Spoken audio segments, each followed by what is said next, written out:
Hello, friends. As we all are aware, lately on 6th July, there were certain circulars which were issued by the CBSE, rather CBIC. But circular number 171, we have tried to cover in one of the videos circular 170, which was dealing with GSTR 3B and the changes therein. But जो circular 171 है, it deals with fake invoice. And friends, we all are aware, lately GST में अगर कोई सबसे ज़्यादा dispute हुआ है so that is pertaining to the fake invoice. जितने अरेस्ट हुए हैं, जितने लोगों को प्रॉब्लम्स हुई हैं, जेन्युइन टैक्स पेयर्स को प्रॉब्लम्स हुई है on the basis of the allegation of fake invoice. Before delving into what this circular says, let me first share my view pertaining to fake invoice, which I have shared with many, before many forums at various sessions और seminars. देखिए friend, मेरा ऐसा बहुत strong belief है कि अगर कोई legally tenable invoice है तो वो कभी फेक इनवॉइस नहीं हो सकता. It cannot be tantamounting to a fake invoice. Yes, there can be an offense that you might have issued an invoice which is a legally valid invoice but without supply of goods. This is an offense. But आप अगर कोई legally tenable invoice issue कर रहे हैं so आप उसको fake invoice का नाम नहीं दे सकते.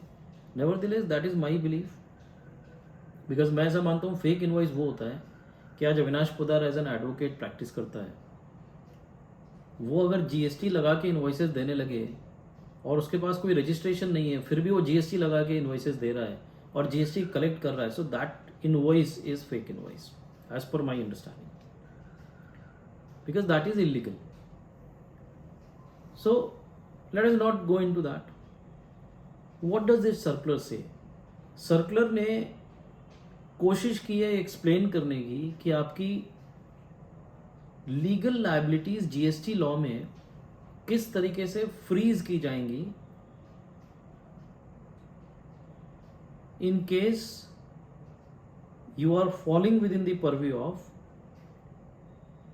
issuing the tax invoice without the actual supply of goods, with the purpose that the recipients will be availing and utilizing the input tax credit, and that too fraudulently. This is what is stated in this circular. इस स्थिति में दो तीन illustrations या situations देके they have tried to clarify that how this fake invoice is going to impact the liability of the taxpayer. Now friends, again I would say, आगे बढ़ने से पहले एक बार और पॉज लेते हैं इस सर्कुलर से, और एक छोटा सा मैं सबमिशन आप लोगों के सामने और रखता हूं. This is a circular and circular is always binding on the officer. It may not be binding on us. We will draw the reference from this circular certainly, and we can quote this circular to an officer who is not following this, but the departmental officer has to follow this. So therefore, with this background, the first issue which they have given in this circular is कि अगर अविनाश कोई supplies कर रहा है invoice की without any supply of goods, so what will be his liability in GST? Whether he will be liable for a notice under section 73, 74 and the adjudication and the entire process, or he will be liable for any penal action by the department in the GST law. What will be the repercussion for Avinash, who is only issuing the invoices without any supply of goods? इस case में clarification ये दिया गया कि अविनाश ने कोई supply नहीं किया, because when you are yourself admitting that there is no supply of goods, it is only supply of invoice. So merely supplying an invoice does not mean any supply being made. So therefore it is not a supply under section 7 of the CGST act. Therefore section 73 या 74 आपके ऊपर नहीं लगेगा. क्यों? उसका एक logic है. Sir 73 और 74 आपके ऊपर कब लगता है? वो लगता है non payment of tax, short payment of tax, erroneous refund, या फिर रॉन्गफुल अवेलमेंट और utilisation of input tax credit. ये चार में से किसी भी सिचुएशन में अगर आप फॉल करते हैं देन 73 या 74 आपके ऊपर लगता है। Now I am not following, Avinash in this example is not falling in any of those categories. It is not non-payment or short payment. The entire tax has been paid. It is not erroneous refund, and it is neither the wrongful availment of or utilization of input tax credit. इसलिए 73, 74 से ये बाहर है. But the circular explains कि section 122 अगर हम देखें तो section 122 relates with specified offences. 21 offences are listed there. I am falling into the offence number clause 2, section 122 subsection 1 clause 2, जो ये बोलता है कि अगर मैं कोई इनवॉइसेस सप्लाई कर रहा हूँ without supply of goods, it is an offence. So therefore the penalty to the tune of 10,000 CGST, 10,000 SGST, that is 20,000, or the tax amount which is evaded, whichever is higher, वो penalty मेरे ऊपर लग सकती है section 122 में. In my example, in case of Avinash 73, 74 नहीं लगेगा, लेकिन penalty under section 122 sub section 1 clause 2 लग सकता है. This is one. Second situation is कि Avinash has supplied invoices to let's say mister B without supply of goods. B has availed the input tax credit on those invoices and he has supplied goods to let's say Mr. C. So what will be the liability of B in this case? क्या उसको 73, 74 लगेगा? क्या उसको 122 लगेगा? What will be applicable to him? तो sir simple सा प्रोविजन है.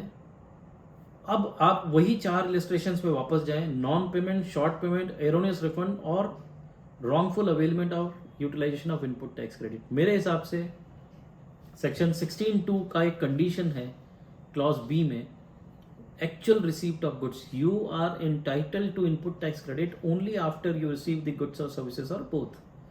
सो in this case, since the example says that Avinash has supplied only invoices but not goods, so therefore Mr. B has never received any goods, so he is not entitled to claim input tax credit under section 16(2)(b).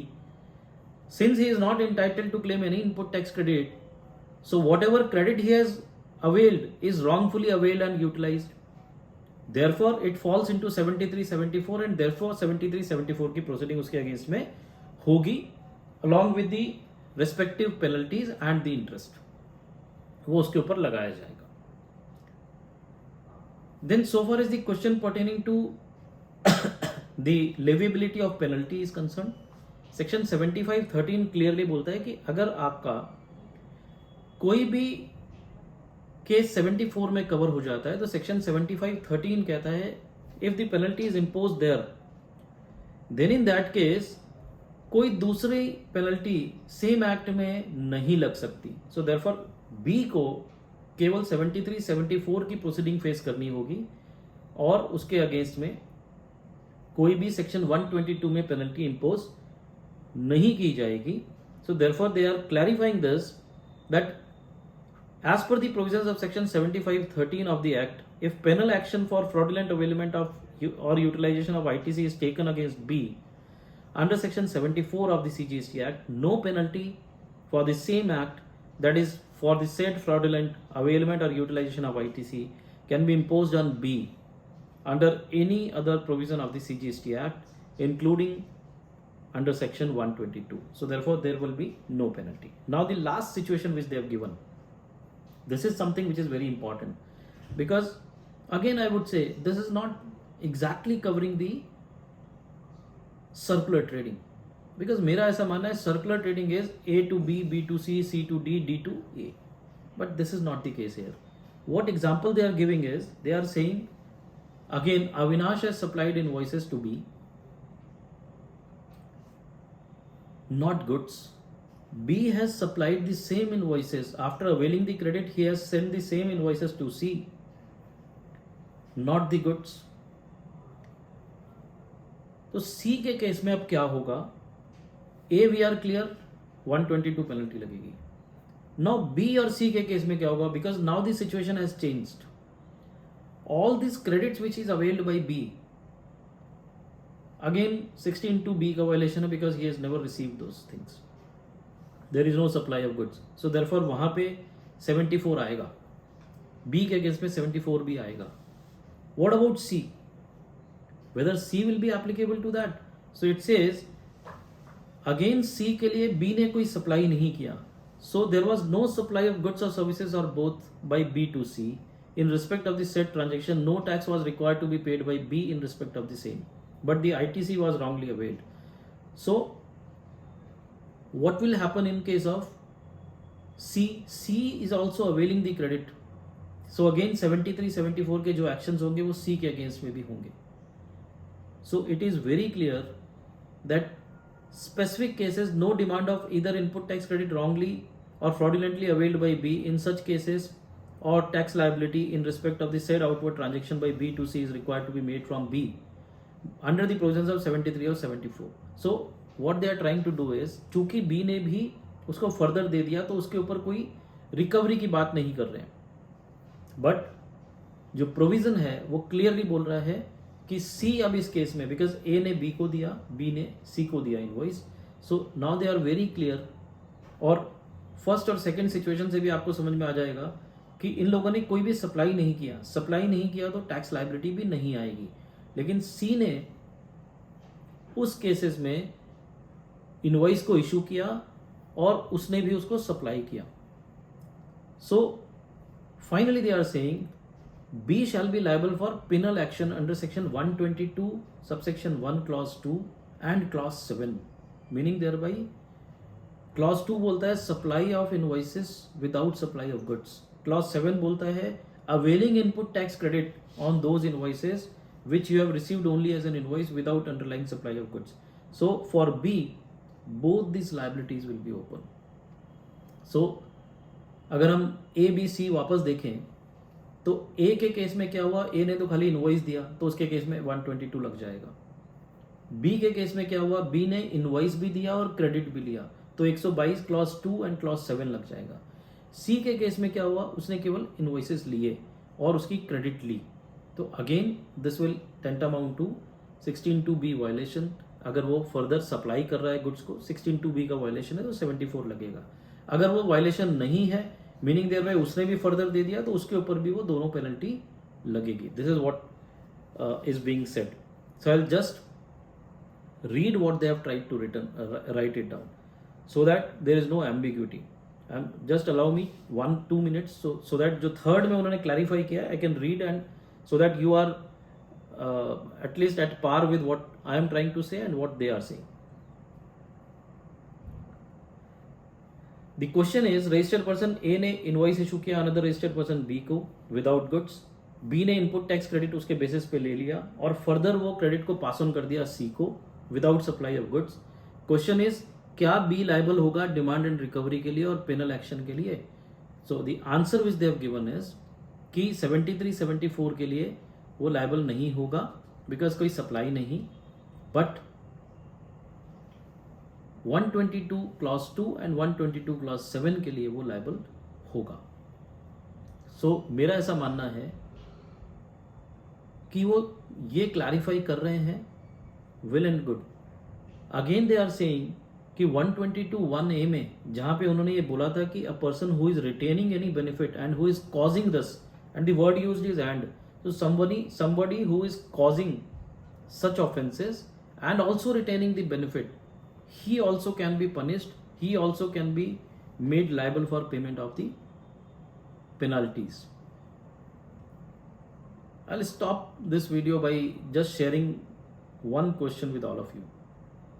एक specific question raise हो रहा है जहां पे ये बोल रहे हैं कि फेक इनवॉइसेस में पूरी चेन से आप टैक्स नहीं ले सकते. अग्रीड, बिकॉज टैक्स आप कब ले सकते हो सर? टैक्स आप तब ले सकते हो जब सप्लाई हो. आपने टैक्स का पेमेंट नहीं किया हो, आपने शॉर्ट पेमेंट किया हो, आपने कोई गलत क्रेडिट ले लिया हो, या फिर आपने रिफंड गलत ले लिया, उन्हीं सिचुएशंस में हो सकता है. अगर आप इन चारों सिचुएशन में फॉल नहीं करते तो 73 74 आपके ऊपर नहीं लगेगा, आपके ऊपर सेक्शन 122 जरूर लगेगा, क्योंकि वो ऑफेंस में आप फॉल करते हो. So therefore 122 subsection 1 and 122 subsection 1 capital A, यानी जो पर्सन ऑफेंस कर रहा है या फिर वो व्यक्ति जिसने वो ऑफेंस को कॉज किया है और कुछ बेनिफिट को रिटेन किया है, both this persons are punishable under this act and the penalties will be imposed on them. So this is how this circular states. अगर ये आगे चैनल बढ़ता जाएगा, ए से बी, बी से सी, सी से डी, डी से ई, ई से एफ, लेट अस अज्यूम, तो उन केसेस में भी आप ये मान के चलिए कि जहां तक सप्लाई ऑफ गुड्स नहीं है, सर्विसेज नहीं है, वहां तक आपके ऊपर पेनल्टी ही इम्पोज होगी, आपके ऊपर 74 नहीं लगेगा.